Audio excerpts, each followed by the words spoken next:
Episode 5 of Creature Commandos was just released, and it kind of has us scratching our chins as to why James Gunn would write and introduce characters the way he does. This episode follows the previous formula that they've had for Creature Commandos, where they have this big flashback sequences focusing on present day. And this week's character of the week was Frankenstein. And I do find myself enjoying Frankenstein a little bit more than I have in the previous episodes. I do think David Harbour does a great job, and in general, I think the entire cast in the show does a great job. I don't think there's anything wrong with it whatsoever. I think just as usual, one of my biggest issues with this episode is just the writing. Frankenstein, I think David Harbour is doing a good job, and he is fun, he's comedic. I'm hoping in the next two episodes I'll be a fan of him, but considering we have two episodes left and it still feels like we have so much to do, I don't think he's really going to be the focus because we still have other characters we need to focus on. I mean, we have two characters remaining and there's two more episodes left. I don't think Frankenstein is going to have more than 5 more minutes of screen time. It's just kind of how it's going to happen. What are your guys' thoughts on Frankenstein? I know a couple people are enjoying him, but let us know in the comments what you think about him. And is Creature Commandos winning you over? This is the fifth episode. We have 2 more weeks of it. I mean, how many of you guys are even still watching at this point? I feel like a lot of us are here just to watch the new DCU, but not many of us are really loving it. I like Frankenstein, but I like Mary Shelley's Frankenstein. I like the monster Frankenstein. There's a decent movie out there with Robert De Niro and Kenneth Branagh. This kind of Frankenstein, it reminds me a lot of, I don't know how many of you guys have seen Van Helsing, the one with Hugh Jackman and Kate Beckinsale.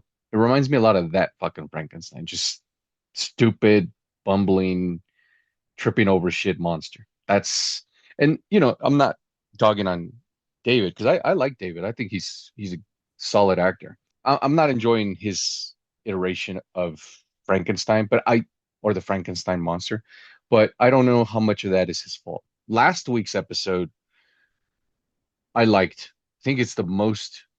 I think it's the one I've enjoyed the most. The whole weasel situation with the children and everything. It showed heart. It showed that in a show where it's just nonsense and shooting and animated sex.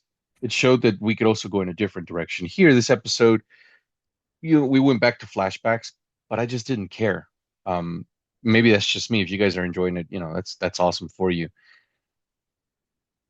But the episode was just kind of, it reveals a character that it had been spoiled last week.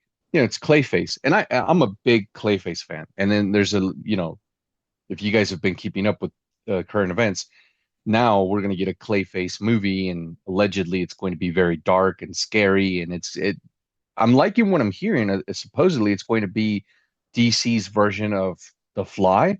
He was just kind of this dumb giant mumbling character, and I didn't hate the look.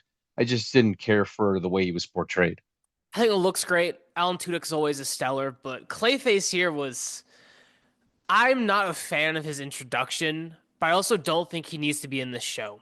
To me, this seems like they're building or already have established a Legion of Doom, and we haven't even seen the Justice League yet. And to me, that just feels wrong. Like, we have been introduced to so many DC villains, big DC villains, and it's just their heroes are nowhere to be seen or mentioned. I feel bad saying this because I really wanted to like this Clayface, but I like the Harley Quinn TV show version of Clayface more. And I didn't want to. I wanted to like this one. I wanted the dark, I wanted the gritty, but this one's a moron. Even more so than the Harley Quinn show. Because here he's in this disguise, and you would think for such an important disguise, he would have done his research, studied up, committed to the bit. I mean, depending on the iteration you go through with Clayface, more often than not, he is an actor or was an actor. It's does not show here. And the intelligence behind Clayface is most certainly not there. Based off of this, I don't see how Clayface can carry a solo movie whatsoever. He's definitely powerful, and I definitely like his design, but he just doesn't fit here. It kind of just feels shoehorned in when it really wasn't needed. And I hope it gets better, or maybe his intelligence was robbed, or Grodd's controlling him. Who knows? It's bad. It wasn't good. The whole Themyscira lesbian scene was awful. That was stupid as hell.